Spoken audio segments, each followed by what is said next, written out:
Hi guys! Welcome to my channel, Rosemary Dizon. Magandang araw po sa aking mga kumari dyan.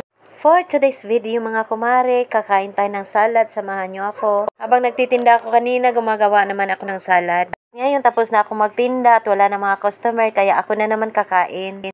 At dahil medyo diet si kumari, kaya salad muna. Kunwari, healthy si kumari, pero iinom din naman ng Red Horse.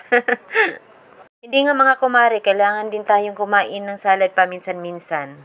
At pwede na rin araw-arawin, bakit hindi kung meron lang, di ba? Ay, wala na pala tayong mayonnaise, pero okay na yan. So, ayan, mix-mix lang natin. Ay, natapon, kasayang, uy. Pasensya na po kayo mga kumari sa aking voice over, ha? Kasi halo Bisaya, halo Tagalog, ano ba yan? Basta kayo na po bahala kay kumari nyo, subscribe nyo naman. At sa sobrang sarap nga mga kumari, nakalimutan kong alukin tong katabi ko eh.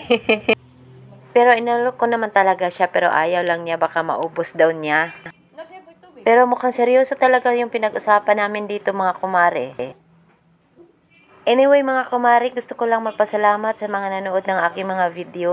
Kahit hindi naman masyadong kagandahan, pinapanood nyo pa rin. Thank you so much. At sa mga hindi pa po nakapag-subscribe, subscribe na po kayo. And that's all for today mga kumare. Thank you for watching.